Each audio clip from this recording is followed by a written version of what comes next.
할렐루야. 우리 좌우 앞에 계신 분들과 인사 나누겠습니다. 할렐루야. 축복합니다. 장마철 기간 비 피해 없이 잘 지내고 계십니까?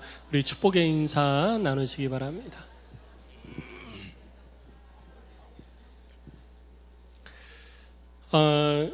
제가 미국에 있을 때 뉴욕에 힐송 처치가 있어요. 힐송 처치는 이제 호주에서 시작이 되어진 교회인데요.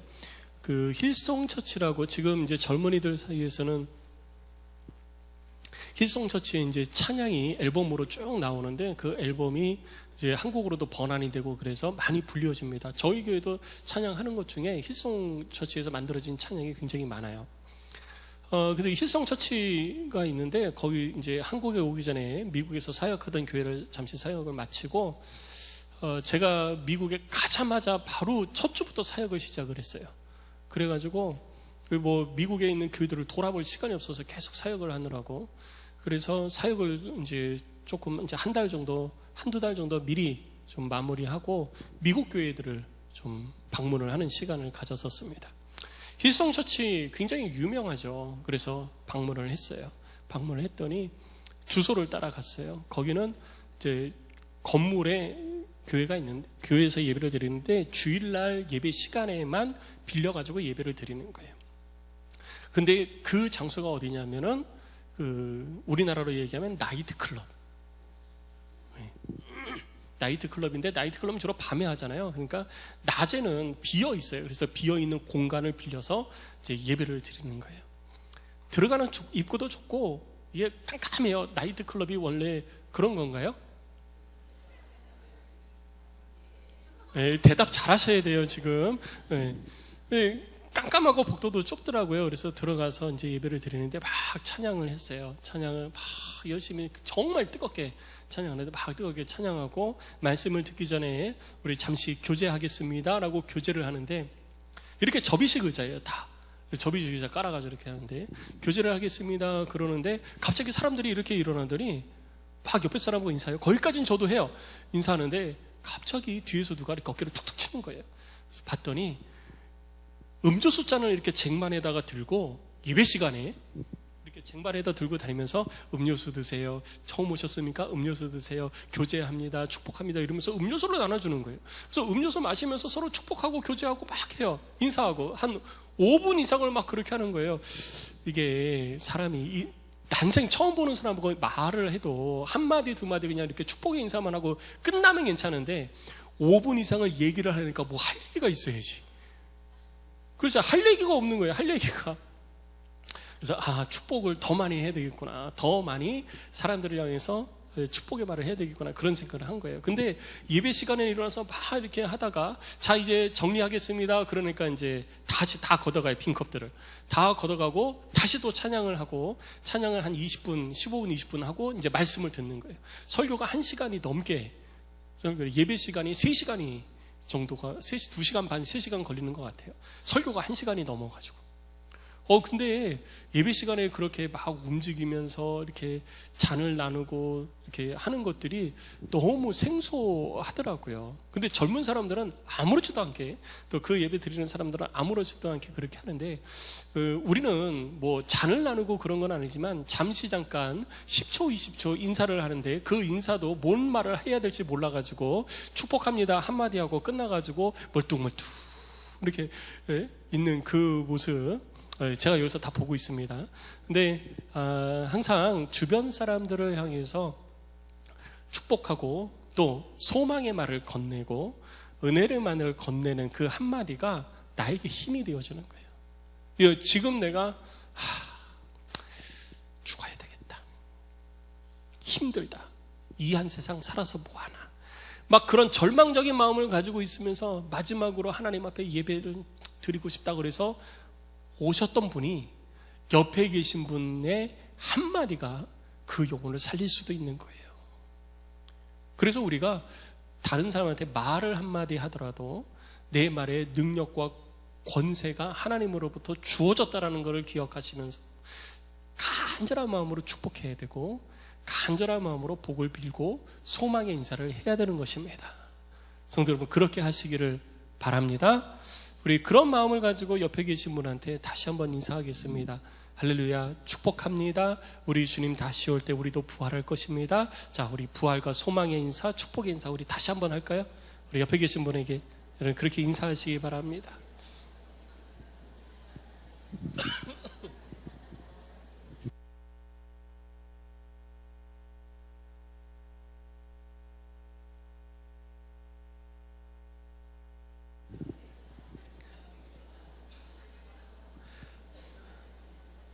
네, 뜨거운 교제라고 표현하잖아요. 뜨거운 교제. 우리 가운데 그런 뜨거운 교제가 있어요. 성도들을 뜨겁게 사랑하라. 불을 달고서 뜨겁게 해서 하는 사랑이 아니라 정말 뜨겁게 사랑하라는 말은 내 마음이 상대방을 향해서 불타올라야지 돼요. 네, 그래야 뜨거운 사랑이 되거든요. 오늘 말씀을 통해서 나누겠지만 그런 뜨거운 사랑이 저와 여러분 가운데 항상 넘쳐나는 우리 행복한 안디옥 교회가 되기를 간절히 소망합니다. 오늘 이제 마태복음 28장을 살펴보는데요. 마태복음 강의를 한 지 벌써 3년이 지나갔습니다.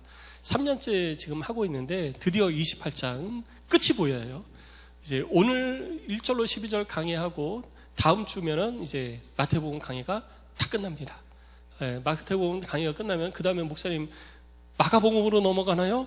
이제 막 물어보시는 분들이 계시는데 미리 밝히면 안 되고요. 기대하시라 개봉박두 이렇게 해야 됩니다. 어쨌든 오늘 마태복음 28장 마지막 장을 살펴보면서 우리 가운데 주시는 하나님의 은혜와 그리고 우리의 삶의 방향이 어떻게 되어야 되는지에 대해서 우리가 말씀을 통해서 함께 살펴보는 시간을 갖기를 원합니다. 예수님께서 십자가에 달려 돌아가시고 이 안식일 전날 십자가에 달리셨잖아요. 돌아가시고 나서 오셋이 운명하시고 아리마대 사람 부자 요셉이 자기의 이 무덤을 내어주고 예수님의 시신을 그 무덤에 안치합니다. 예수님의 시신이 무덤에 안치되어지고 나서 무덤을 닫게 되어지죠. 무덤문은 제가 지난 시간에 설명을 했듯이 유대인들의 무덤은 돌문으로 둥그런 돌문으로 막게 되어져 있는데 그 둥그런 돌문은 직경이 지름이 1m 20에서 1m 50 정도 되어져요. 그러니까 한 이 정도 되어있죠. 1m 50 정도 되어지는데 그 1m 50 정도 되어지는 문을 다시 굴려가지고 옆으로 이제 굴을 파고 옆으로 놓습니다. 근데 옆으로 놓을 때 약간 비스듬히 이렇게 경사를 해서 돌을 위쪽으로 굴려 놓는 거예요. 굴려 놓고 받침을 괭니다. 받침을 빼면 돌이 뚜루룩 굴러가지고 무덤문을 앞에 탁 맞게 되어지는 거예요. 그래서 무덤문을 옆으로 치우고 무덤에서 시신을 누이고 이제 향유를 바르고 이런 일을 하고 사람들이 다 나오면 받침을 딱 빼는 거예요. 그럼 무덤문이 딱 닫히게 되어지죠. 근데 무덤문을 그렇게 닫았는데 바리새인들과 대제사장들이 생각을 할 때 이것 가지고도 불안한 거예요. 그래서 당시에 총독인 빌라도를 찾아가서 부탁을 합니다. 요청을 하는 거예요.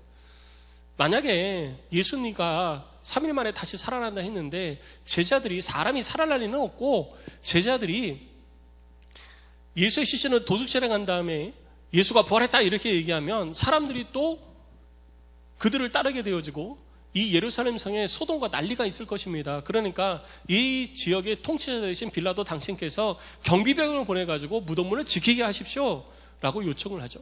빌라도가 가만히 듣고 생각을 해보니까 그 말이 맞아요. 잘못하면 또 폭동이 일어나게 생긴 거예요. 그래서 경비병을 보냅니다. 그리고 무덤문을 임봉을 해요. 임봉을 한다는 말은 지금으로 얘기하면 세면을 발라가지고 미장을 했다는 얘기예요. 돌을 굴려 닫으면 무덤하고 틈이 있잖아요. 근데 거기를 횟가루를 회 반죽을 해가지고 그 반죽한 것을 싹 발라가지고 틈이 없게 만들어버리는 겁니다.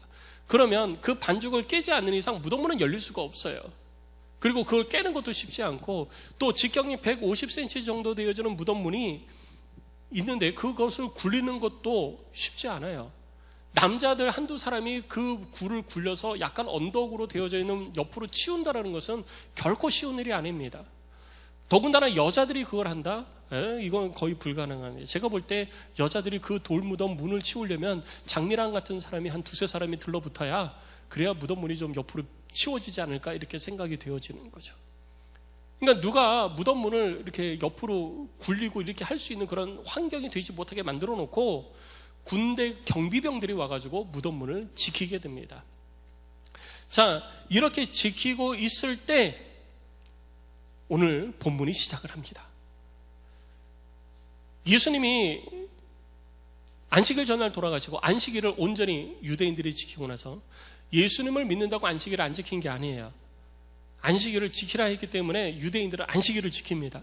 안식일을 온전히 지키고 나서 다음날 아침 일찍 여인들이 무덤을 향해 갑니다. 오늘 본문에 보니까 여인들이 무덤을 향해 가는데 그 여인들이 막달라 마리아와 다른 마리아가 함께 무덤을 보려고 간다라고 표현을 하고 있습니다. 마가복음 16장 1절을 보면 막달라 마리아와 다른 마리아 그리고 살로메도 같이 함께 했다라고 기록하고 있습니다. 그렇게 무덤을 향해서 가는데 왜 여인들이 무덤을 향해서 가느냐?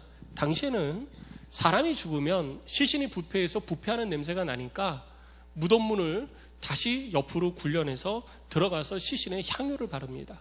향유를 발라서 시체 썩는 냄새가 밖으로 나오지 않도록 그렇게 관리를 하는 거예요.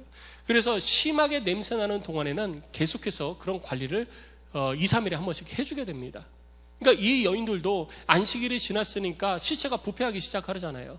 이틀이 지난 거예요. 그래서 무덤을 가서 예수님의 시신에 대해 이 부패할 때 나는 냄새가 안 나도록 예수님을 사랑하고 존경하고 섬기는 마음을 가지고 무덤을 찾아가고 있는 거예요. 향유를 들고 무덤을 막 이렇게 찾아갑니다. 종종 걸으면서 찾아가요. 그래도 오늘 본문에서는요, 다른 복음서와 다르게 다른 이야기를 하지 않고 있어요. 참 희한하죠. 마태복음에서는 다른 이야기를 하지 않고 그냥 간단하게 상황에 대한 대략적인 설명만 하고 있어요. 그런데 다른 복음서를 보면은요, 이들이 무덤을 향해서 가면서 나눴던 대화까지도 다 기록이 되어져 있습니다. 우리가 가는데 무덤문을 우리를 위해서 누가 무덤문을 치워줄까? 무덤문을 열어줄 사람이 누가 있을까? 라고 고민하면서 걱정하면서 갔다라고 복음서에 표현이 되어져 있습니다. 그런데 마태복음에는 그런 표현이 없어요.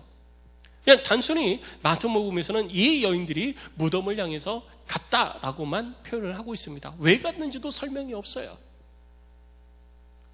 그런데 무덤을 향해서 가는데 갑자기 큰 지진이 나서 주의 천사가 하늘로부터 내려와서 임봉된 돌을 옆으로 굴려내고 큰 지진이 내려와 돌을 굴려내고 그 위에 앉게 되어집니다. 그 위에 앉은 그 모습을 성경은 그대로 말하고 있는 거예요. 다른 얘기 없습니다. 그리고 나서 그 돌 위에 이 천사가 앉아있는 모습이 기록이 되어져 있는데, 여러분, 지진은요 당시에 그 하나님의 임재를 상징을 하기도 하고요, 하나님이 임재하실 때 땅이 진동을 하고 지진이 나는 경우가 있습니다. 그래서 다니엘서 7장 9절과 10장 6절에는 하나님의 임재 가운데 땅이 흔들리고 지진이 일어났다라고 기록하고 있어요. 그리고 뿐만 아니라 하나님께서 하나님의 임재를 드러낼 때, 그때에도 하나님의 거룩한 뜻을 나타내는 그 방법으로도 지진을 사용하십니다. 열왕기상 19장 11절을 보면 하나님의 임재가 있을 때, 하나님이 나타나실 때 그때 지진이 있었다라고 기록하고 있습니다. 그리고 하나님의 징계가 있을 때에도 지진이 있었어요. 민수기 16장 31절과 33절과 이사야서 29장 6절을 보면 하나님이 이스라엘 백성들을 향해서 진노하셨을 때 그들을 징계하게 됩니다. 징계할 때 갑자기 지진이 일어나고 그 지진으로 인해서 갈라진 틈에 사람들이 거기로 빨려 들어가게 되어지죠. 그래서 범죄한 자들을 향한 하나님의 징계가 지진을 통해서 나타난다고 성경은 기록하고 있습니다. 지진이 단순히 징계를 통해서만 나타나는 것은 아니에요. 사도행전 16장 26절 말씀을 보면 바울과 실라가 옥에 갇혔을 때 찬송 가운데 옥문이 흔들리고 지진이 일어나면서 착고가 풀리고 옥문이 열려 그를 구원하십니다. 하나님께서 자기 백성을 징계하실 때만 지진을 사용하시는 것이 아니고 구원하실 때도 지진을 사용하시는 거예요.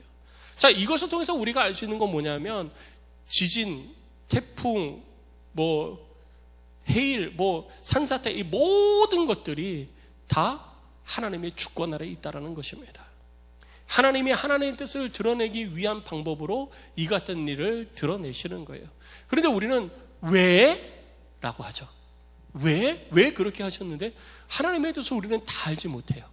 그렇지만 하나님께서는 하나님의 계획하심과 하나님의 뜻 가운데 그러한 일들을 우리 가운데 나타내주고 있다는 것을 우리는 알 수 있는 것입니다. 그래서 오늘도 본문에서 지진을 통해 가지고 예수 그리스도의 부활, 그럼 예수님 부활하시면 되지 왜 굳이 지진을 일으켰느냐? 여러분, 돌문이 굴려졌는데 돌문이 언덕으로 이렇게 둥그런 게 이렇게 굴려서 올라가면 예수님 부활하시고 예수님이 무덤에서 나오시면 돌문이 어떻게 돼요? 다시 굴러내려서 닫혀야 되잖아요. 근데 이것이 굴러간 상태로 닫혀지지 않고 열려 있는 거예요. 마태복음에서 예수님의 부활에 대해서 증거하는 거는요, 예수님의 부활이 이렇게 되어졌다, 예수님의 부활은 이런 거다, 그때 당시에 이런 일들이 일어났다, 구체적으로 기록하는 데 중점이 있는 게 아니에요. 마태를 통해서 우리들 가운데 선언되는 거는요, 예수님 부활하셨다라는 것입니다. 그래서 무덤이 비어있다라는 거예요. 그거를 만천하에 드러내주고 있는 거예요. 와서 봐라, 무덤 비었다, 예수님 부활하셨다 라는 것을 우리 가운데 드러내주고 있고 선포하고 있는 것이 마태복음의 예수님의 부활의 사건인 것입니다. 성도 여러분, 예수님 부활하셨습니다. 예수님의 무덤이 비었습니다. 그 빈 무덤을 통해서 우리 가운데 예수님의 부활을 선언하고 선포하는 것, 그것이 바로 마태복음이 우리 가운데 예수님의 부활에 대해서 증거해주고 있는 것입니다. 그리고 함께 있던 경비병들이 하나님의 임재를 경험하니까 무서워서 세상에 그런 일들을 보지를 못한 거예요. 그러니까 너무 무서워서 떨다가 쓰러져 기절을 해버린 거예요. 잠을 잤는지 기절을 했는지 알 수 없지만 오늘 본문에서는 이 경비병들이 기절했다라고 표현을 하고 있습니다. 하나님의 그 지진과 함께 임재하시는 그 임재 가운데 두렵고 떨림으로 서 있을 수가 없었고 정신을 차릴 수가 없었던 거예요. 그래서 정신이 혼미하여져 기절한 것입니다. 이 여인들이 와보니까 경비병들은 다 자리에 쓰러져 있고 주의 천사가 돌 위에 앉아 있는 거예요. 얼마나 놀랬겠어요? 얼마나 놀랬겠어요? 이 천사에 대해서 형상을 표현할 때 오늘 성경 본문은 이 천사의 형상에 대해서 이렇게 표현합니다. 그의 모습이 번개와 같고 흰 옷을 입어 닦더라라고 표현하고 있습니다. 성경을 보면은 하나님의 형상에 대해서 이야기할 때 번개 형상 같다라고 표현한 부분이 많아요. 그러니까 이거는 번개라는 것은 잠시 눈에 보였다 사라져서 뭐라고 형태를 이야기할 수 없는 거잖아요. 그러니까 그런 표현을 쓰는 거예요. 하나님의 형상, 주의 천사의 형상, 어떤 건지 얘기 좀 해줘. 그랬더니 눈이 있고 코가 있고 코는 오똑하고 입은 인중은 길고 짧고 이렇게 표현하는 게 아니고요. 그 형상이 번개 같아서 내가 알아볼 수가 없다. 내가 그 앞에서 고개를 들고 쳐다볼 수도 없다. 그리고 그의 옷이 눈같이 휘어서 눈이 부셔서 내가 어찌할 수가 없다라는 표현인 것입니다. 이 여인이 너무 그런 모습을 처음 봐서 두려워서 엎드려 있었더니 천사가 여인들에게 이야기를 합니다. 천사가 여인에게 말하되 너희는 무서워하지 말라. 십자가에 못 박히신 예수를 너희가 찾는 줄을 내가 아노라. 여러분, 주의 천사라고 표현한 그 부분은 하나님께서 천사를 통해서 하나님 자신이 직접 말씀하시듯이 우리 가운데 드러내는 거예요. 그래서 주의 천사가 말하는 것은 마치 자기가 하나님인 것처럼 우리 가운데 얘기해주고 있는 거예요. 그래서 성경을 보면 주의 천사가 말하는 것과 그냥 천사가 말하는 것이 달라요. 하나님께서 부리는 영들도 종류가 다른 것입니다. 구분이 되어져 있어요. 그래서 그가 이야기하기를 너희가 찾는 줄을 내가 아노라. 그가 여기 계시지 않고 그가 말씀하시던 대로 살아나셨느니라. 와서 그가 누우셨던 것을 보라. 또 빨리 가서 그의 제자들에게 이르되 그가 죽은 자 가운데서 살아나셨고 너희보다 먼저 갈릴리로 가시나니 너희가 배우리라 라고 이야기를 해줍니다. 자, 이 말을 들은 여인들은 그제서야 깨달아진 거예요. 무엇이 깨달아졌느냐? 여러분, 예수님께서 자신의 죽음과 부활에 대해서 3번을 말씀하셨잖아요. 3번을 말씀하셨는데 이 여인들은 너무 당황하고 놀래가지고 이 말이 생각이 안 나는 거예요. 죽은 자들의 부활이 이전에도 있었습니다. 예수님께서 행하셔서 성경 속에서 기록된 것만 봐도 대표적으로 나사로의 부활 사건이 있어요. 죽은 지 3일 만에 나사로를 예수님께서 살리셨습니다. 그리고 회당장 야이로의 딸을 예수님께서 살리셨어요. 죽은 자를 살리신 이러한 사건들이 있었지만 그 살리는 일을 누가 하셨느냐? 예수님이 하셨잖아요. 근데 예수님이 지금 죽어서 시신이 돼서 무덤에 누워 있었던 거예요. 그러니까 여인들은 아무리 예수님이 말씀하셨어도 그것이 기억이 나지 않는 거예요. 여러분 한번 생각해 보세요. 여러분 성경 얼마나 많이 읽으십니까? 올해도 벌써 몇 독을 이상 하신 분들이 여기 많으실 거예요. 그리고 10독, 20독, 30독 하신 분들 여기 많으시죠? 그런데 중요한 것은 뭐냐면요, 내 인생이 어려움에 닥치고 갑자기 어려움에 확 닥치고 당황스러운 일이 딱 져시면 하나님의 말씀이 머릿속에서 착착착착 떠오르면서 그 말씀대로 할렐루야 주께서 이 일 가운데 이루시리라 하고 믿습니다, 아멘 이렇게 나오던가요? 그렇게 나오세요? 성경 많이 읽어도요 그게 잘 안 나와요. 왜 안 나오느냐? 너무 당황하니까 말씀이 뭐고 하나도 생각이 안 나는 거예요. 머릿속이 하얘지는 거죠.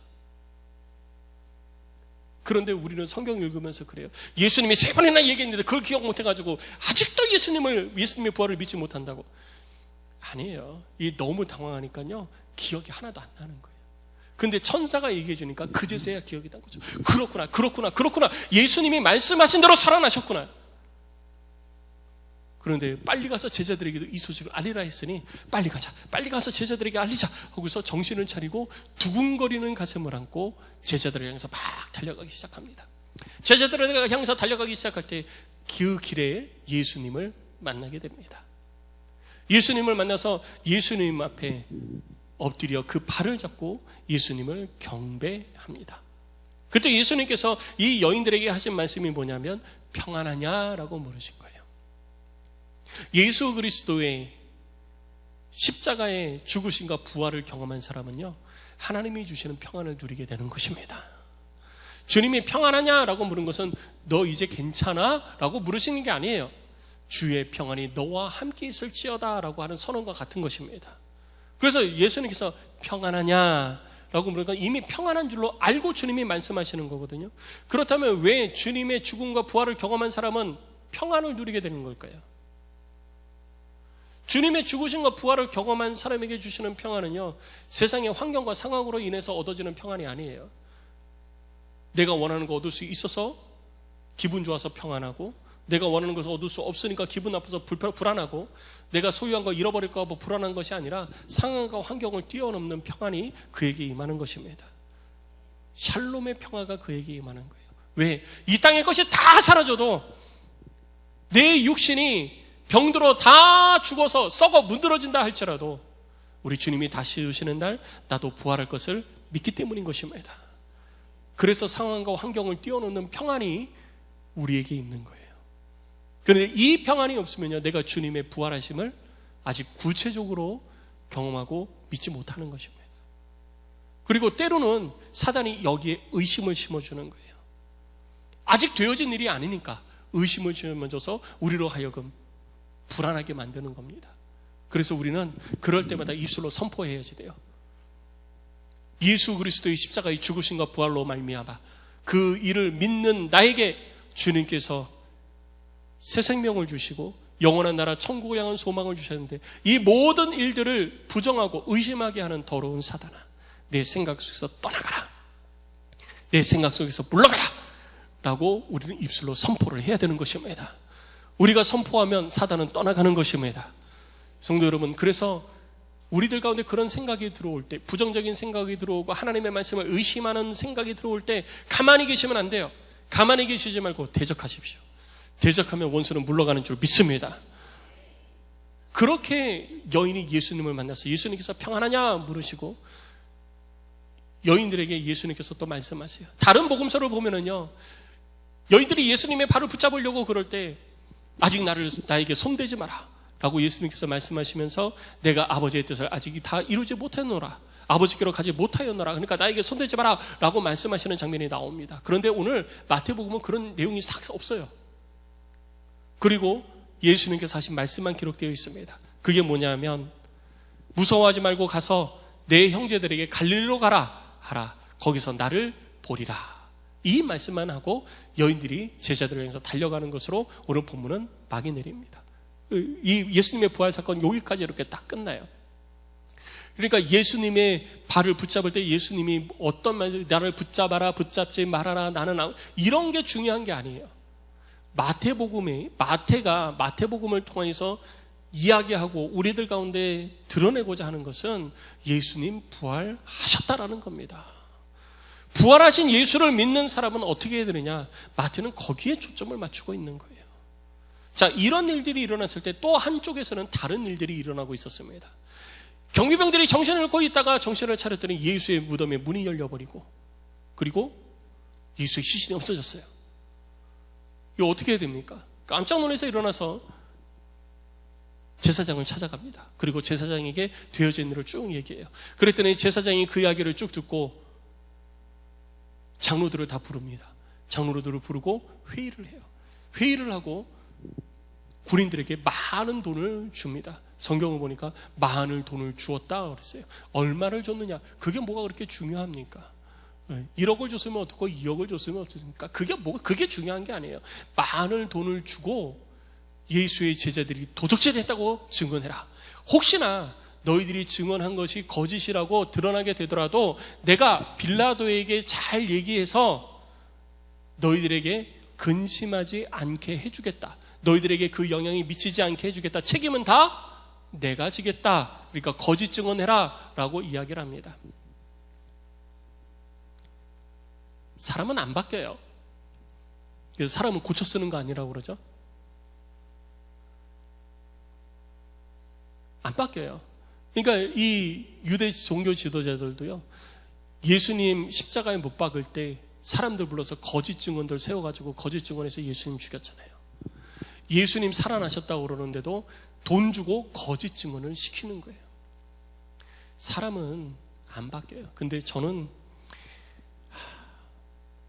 바뀐다고 이만큼 그래도 제 마음에 이런 믿음을 가지고 있어요.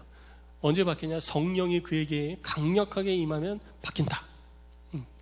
누구를 바꾸셨듯이? 바울을 바꾸셨듯이, 그리고 저를 바꾸셨듯이.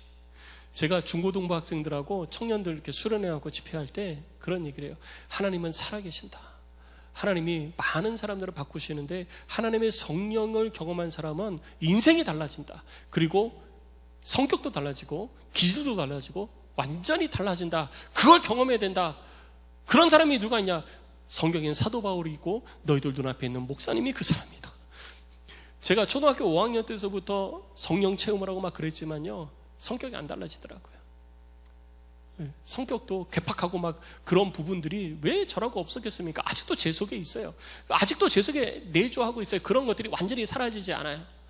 본성이 완전히 달라지지는 않습니다. 그런데 대학교 2학년 때 성령의 강력한 경험과 놀라운 능력을 체험하고 나서는 그런 것들이 싹 달라지고 내 속에서 내가 나오는 게 아니라 하나님의 성령이 일하기 시작하더라고요. 그러면서 제 삶이나 말이나 환경이 이렇게 다 달라진 거예요. 그래서 저는 저를 보고, 나를 보고, 목사님을 보고 너희도 다 달라질 수 있다는 소망을 갖고, 그리고 목사님을 보고 하나님의 살아계심을 봐라. 제가 이제 그렇게 얘기를 하는데, 유대 종교 지도자들은 이렇게 안 달라져요. 하나님의 성령의 역사가 없으니까 안 달라지는 거죠. 하나님을 거부하니까 안 달라지는 거예요. 근데 비밀은 없더라고요. 그렇게 해서 입단속을 시켰는데도 오늘 15절 말씀을 보니까 온 유대 사회에 이 일이 다 퍼진 거예요. 뭐까지 퍼졌냐? 돈 받은 것까지 다 퍼졌어요. 돈 받은 거 누가 알아요? 그때 제자들이 거기에 함께 있었던 것도 아니고 마태가 기록을 했지만 마태가 그 자리에 있었던 것도 아니잖아요. 그러니까 마태가 이거를 기록했다는 건 마태도 들은 거예요. 어디서 들었겠어요? 어디서 들었겠어요? 조용히 말하면 안 돼. 그래도 다 말해요. 그래서 여러분, 비밀은요, 사람 사이에 비밀은 없는 겁니다. 비밀은 하나님과 나와의 관계 속에서만 내가 고백해야지 돼요. 그런데 사람은 이거 비밀이야, 절대로 얘기하면 안 돼 라고 하는 거는 얘기 좀 해줘 라는 거랑 똑같아요. 우리 엄마가, 우리 부모님이 돌아가셨는데 나도 모르게 유산이 있더라고. 절대로 얘기하면 안 돼. 나 이제 좀 이렇게 환경이 좀 달라질 것 같아. 절대로 얘기하면 안 돼. 그러면 1시간도 못 돼가지고 주변 사람들이 유산 받았다며? 전화 와요, 전화 와. 다 경험하신 거잖아요. 다 경험하신 거예요. 그런 일이 있었다며, 좋은 일이 있었다며, 이런 일이 있었다며, 저런 일이 있었다며. 비밀이 없어요. 그래서 사람 사이에는요, 여러분 비밀 말씀하지 마세요. 이거 비밀인데 필요 없습니다. 여러분 비밀은 오직 하나님과 여러분 사이에만 간직하시고 하나님께만 토로하십시오. 주께서 그 비밀스러운 일 가운데 평안을 더해 주실 것입니다.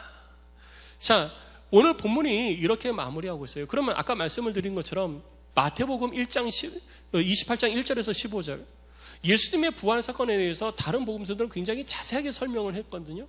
근데 마태복음은 그런 설명이 없어요. 그냥 1절에서 15절까지, 특별히 대제사장의 그러한 이 군인들에게 돈을 주고 매수하는 이런 거를 빼면 1절에서 10절까지밖에 안 돼요. 너무나도 간단하죠. 그러면 이 간단한 것을 통해서 예수 그리스도의 십자가의 부활을 우리 가운데 선언함을 통해 가지고 우리에게 무엇을 말하고자 하는 걸까요? 마태복음을 읽는 우리에게 하나님께서는 마태의 입술을 통해서 우리에게 무엇을 전달하고자 하시는 걸까요? 그것은 오늘 두 가지를 통해서 볼 수 있습니다. 다른 것들도 이 많은 말씀을 우리가 함께 나눌 수 있지만 그 가운데 오늘 두 가지만 집중해서 말씀을 나눠보고자 합니다. 먼저 첫째는 뭐냐면, 첫째는 예수님께서 말씀하신 대로 이루신다라는 거예요. 오늘 천사가 예수님의 무덤 문이 열려진 상태에서 무덤 문에 걸터 앉아서 여인들에게 한 말이 무엇입니까? 주께서 말씀하시던 대로 살아나셨느니라. 할렐루야.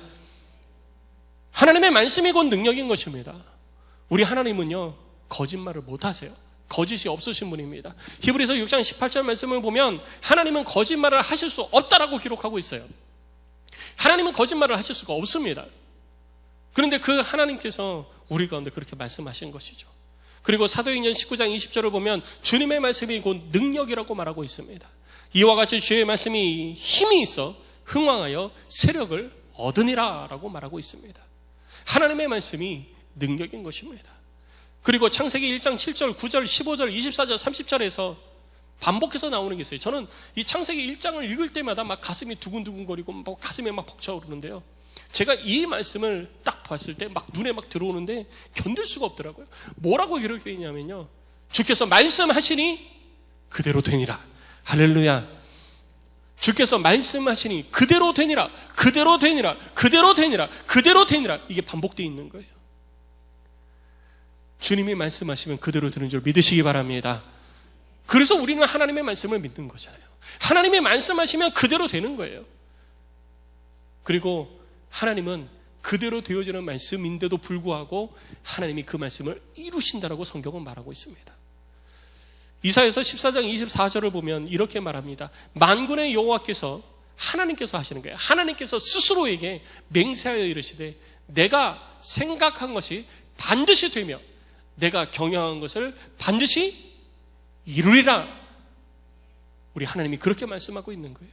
그러니까 하나님이 하시는 말씀은 헛된 것이 하나도 없습니다.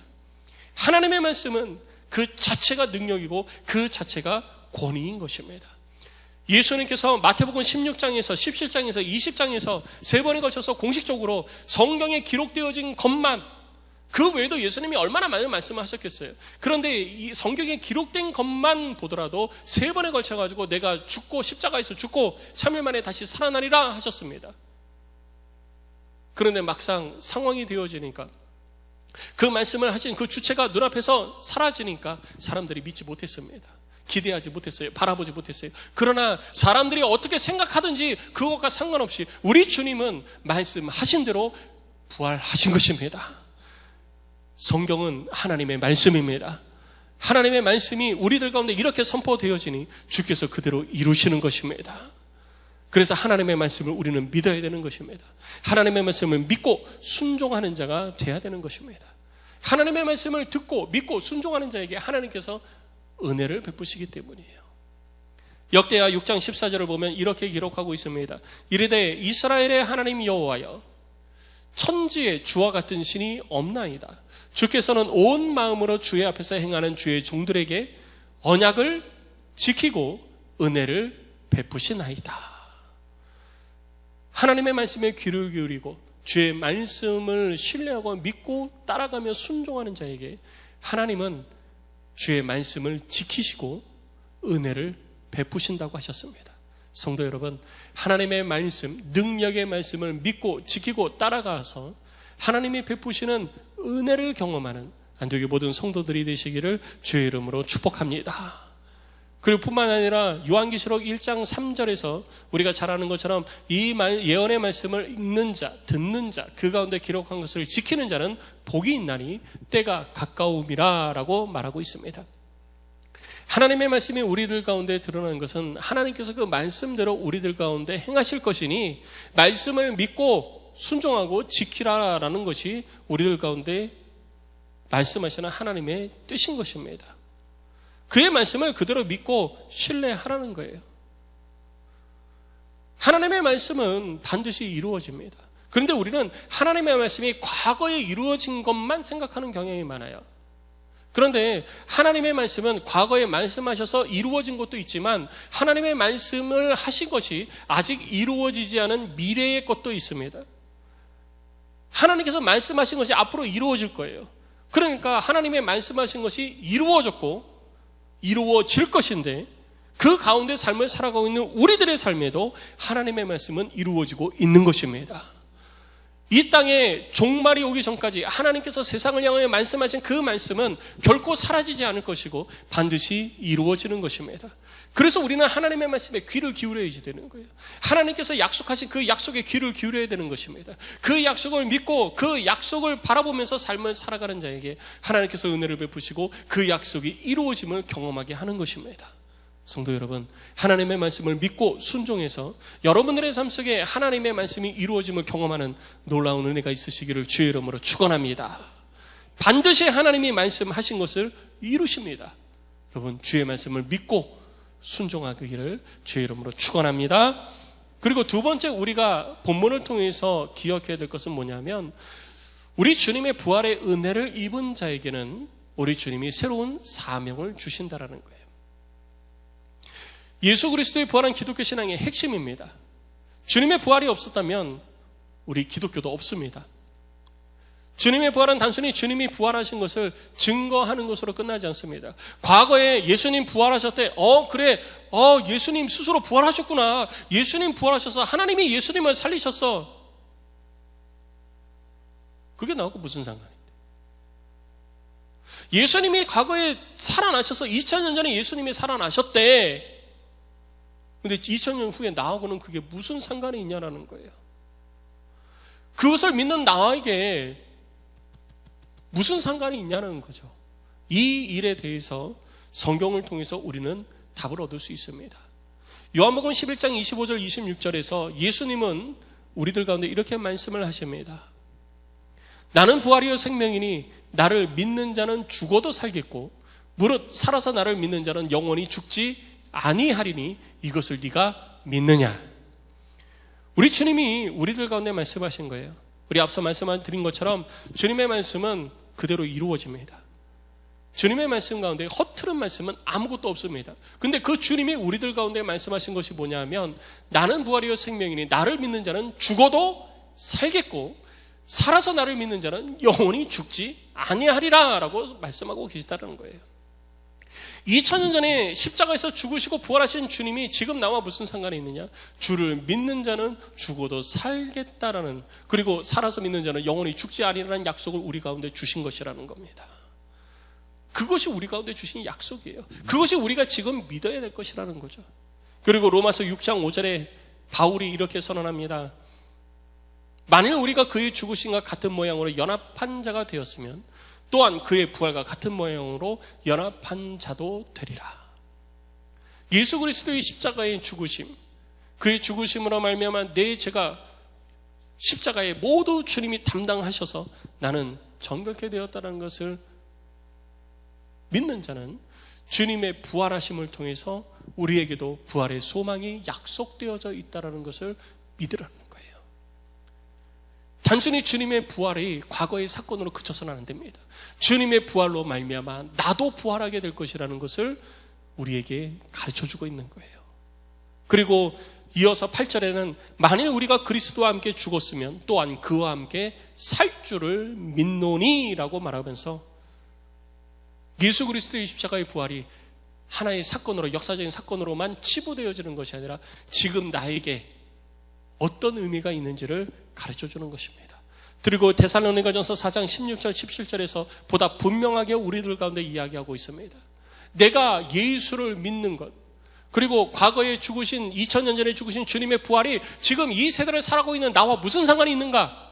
데살로니가전서 4장 16절에 이렇게 말합니다. 주께서 호령과 천사장의 소리와 하나님의 나팔 소리로 친히 하늘로부터 강림하시리니 그리스도 안에서 죽은 자들이 먼저 일어나고 그 후에 우리 살아남은 자들도 그들과 함께 구름 속으로 끌어올려 공중에서 주를 영접하게 하시리니 그리하여 우리가 항상 주와 함께 있으리라.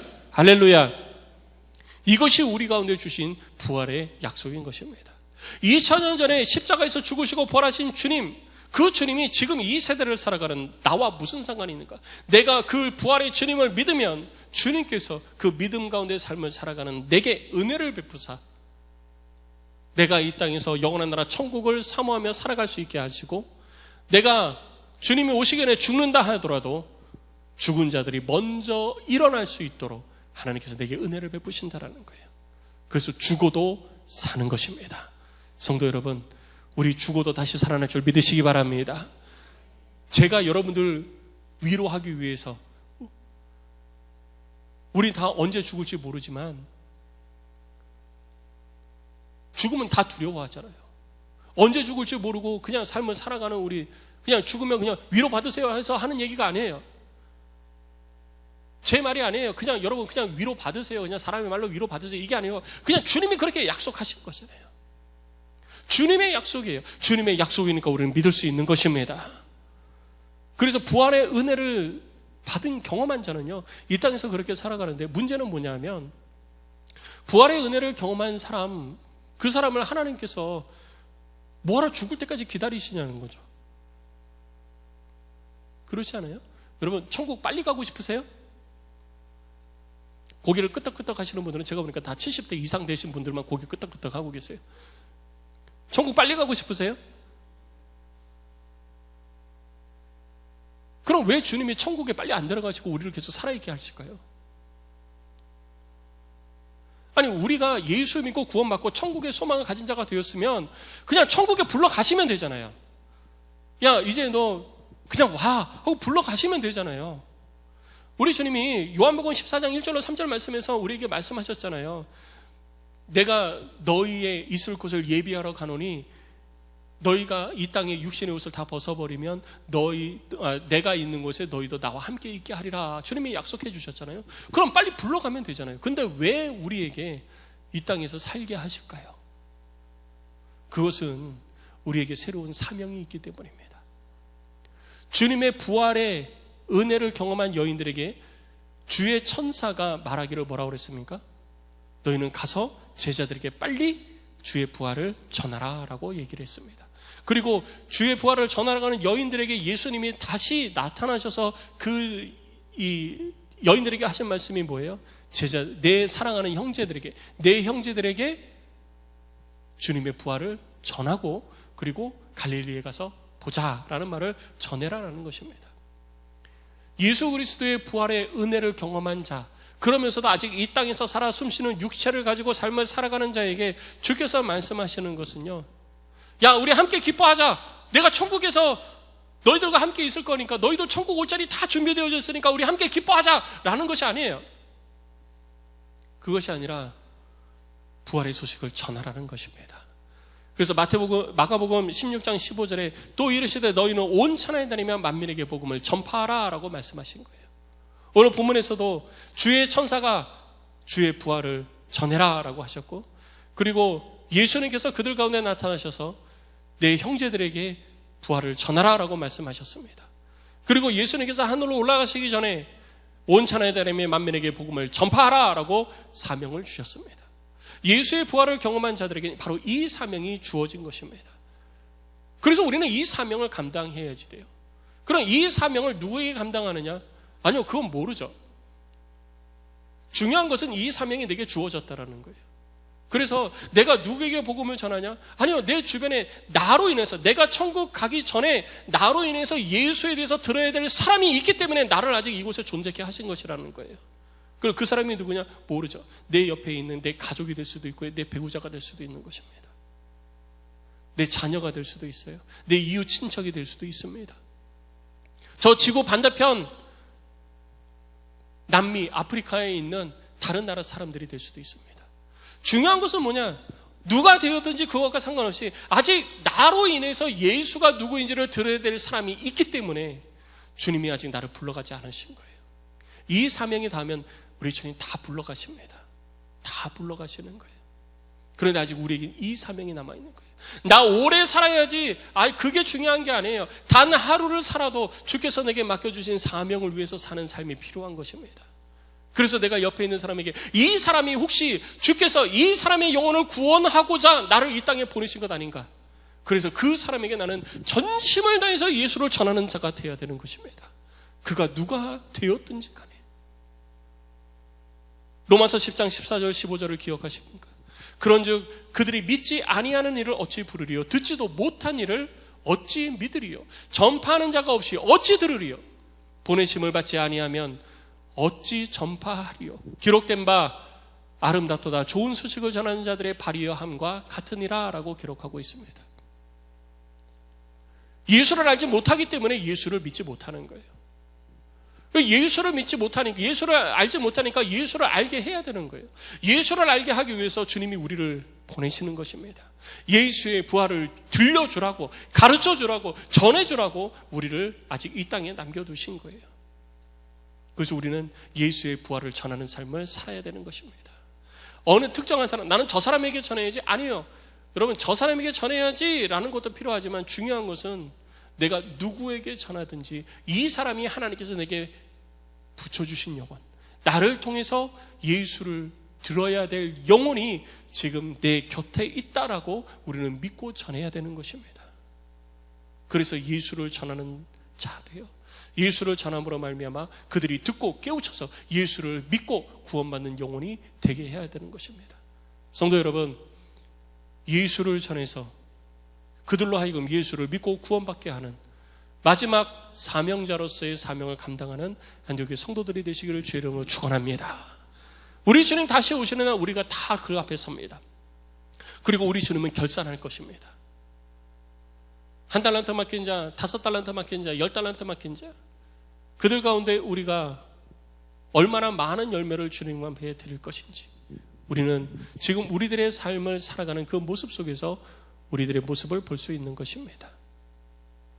복음을 전하고 예수를 전하고 예수를 알지 못하는 이들에게 예수를 알게 하는 일, 내게 맡겨진 마지막 사명, 주님이 아직 내 생명을 거두어 가시지 않은 그 이유, 이 이유를 알고 이 땅 가운데 주의 보내신 일을 잘 감당해서 하나님께 영광 올려드리는 우리 모두가 되기를 주의 이름으로 축복합니다.